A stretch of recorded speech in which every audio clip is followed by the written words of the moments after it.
tell you a little bit about the history of repertory. Repertory came into being because very early on in homeopathy, the quantity of information about each given remedy became overwhelming. There was a need to catalog the information. So very simply and minutely, you know, what this repertory is it's a reference book. It's a catalog of symptoms.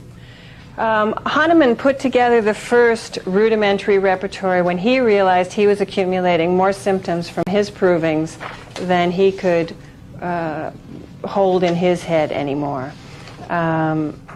But it was really too rudimentary. It was not a very useful repertory.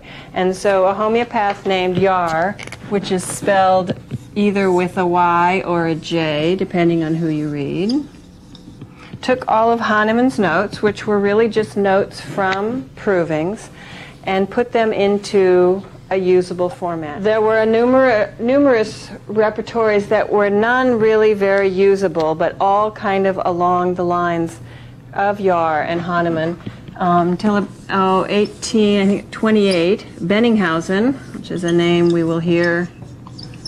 I think I wrote it down for you.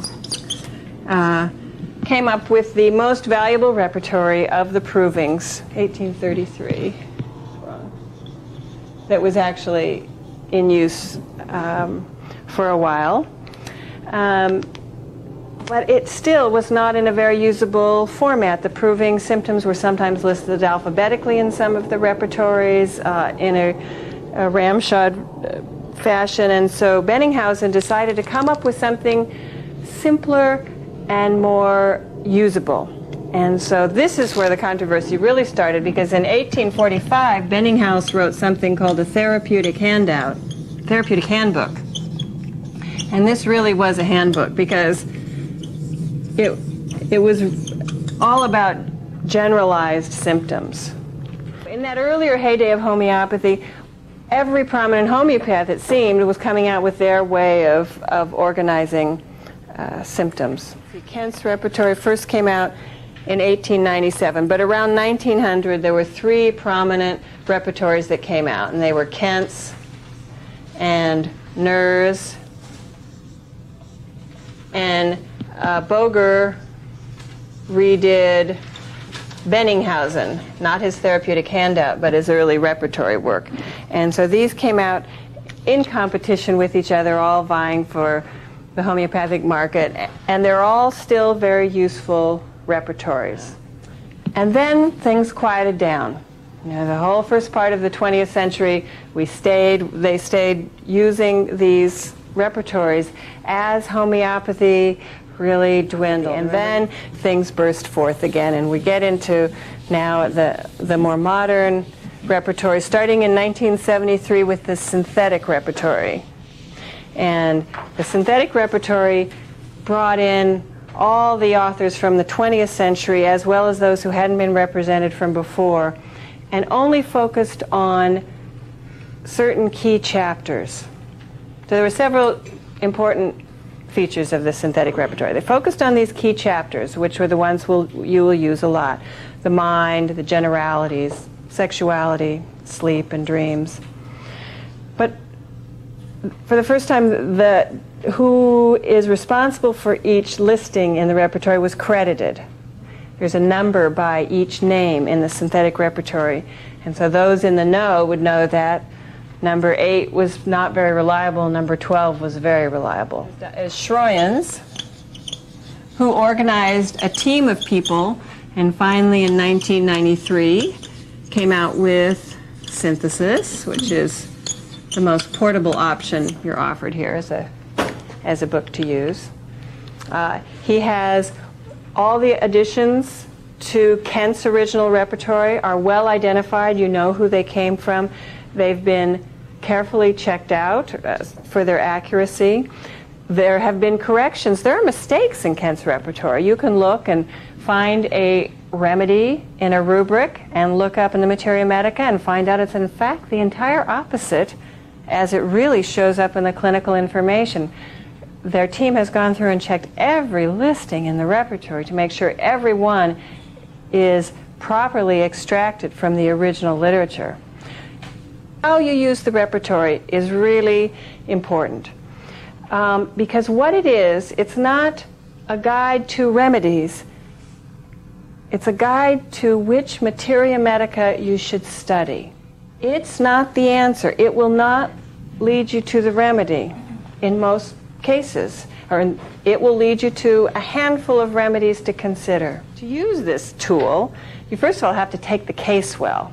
Right? You have to grasp what the person is saying to you, what the person is showing to you, what you see, what you hear, what the people around that patient may say.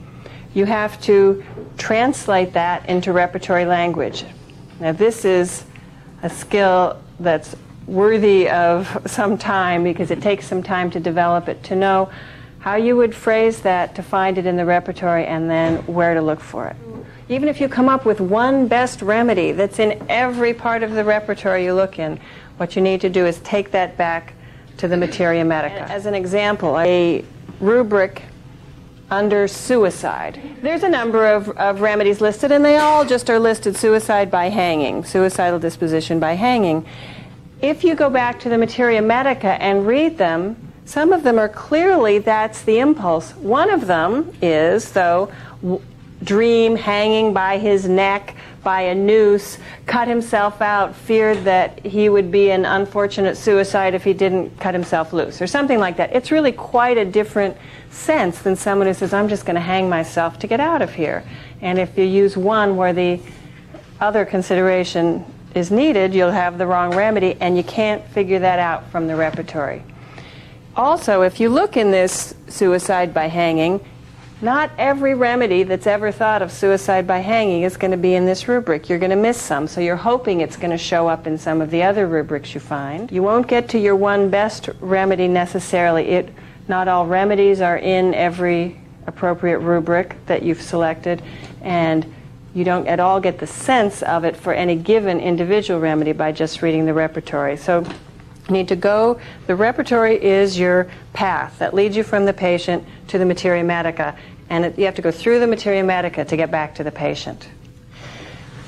Is it necessary to learn to use the repertory? After all, we're getting these great lectures on materia medica. I really have to repertorize if I have a strong sense of the case, and the truth is eventually you don't. But nonetheless, it is possible, and you may evolve a style where you in fact use the repertory very little, but by and large, for almost all homeopaths and almost all effective homeopathy, it's really more than worth the literal time. You know, it's kind of a geometric return. For every hour you really put in learning the remedy, the repertory, you will save more than an hour in the future as you come to work up difficult cases. This lecture is entitled Evolution of a Remedy. And I want to start where we ended with our previous lecture on the law of similars.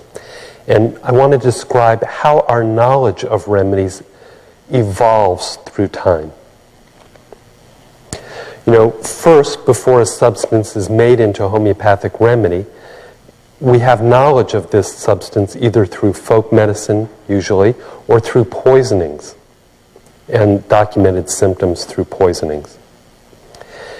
Next comes the decision to actually prove that particular homeopathic remedy, to test it on a wide variety of healthy individuals and see which symptoms occur. Once this proving is finished and assimilated, and the prover is able to log those symptoms that develop into our database, into our materia medica, and then comes the process of finding cured cases. So we have the raw data of the proving, and then we have patients that are early patients who were cured by the remedies. And then we can discover new things that are cured when the remedy is applied in this way. For example, a patient may come in for treatment of a headache, and they give characteristics of a particular remedy like lachesis. When that headache is cured, then in the follow-up we're able to look at what other symptoms may have gone away, food cravings that may have disappeared, personality traits that may have modified or changed, phobias that went away. And by this we're able to enlarge our knowledge of how that remedy is acting in the human organism. When we have enough cured cases and enough data, then we're able to understand what is the type, what is the usual characteristics of the person that needs that particular remedy. So we're able to recognize that personality, that type, almost as soon as they come into the room in many circumstances. Once we understand the type very well, then we're able to put this into almost a type of algebra, to get down to the very nitty-gritty of what are the essential characteristics or the core delusions or the central state, as we may say, of the remedy that we're trying to discover.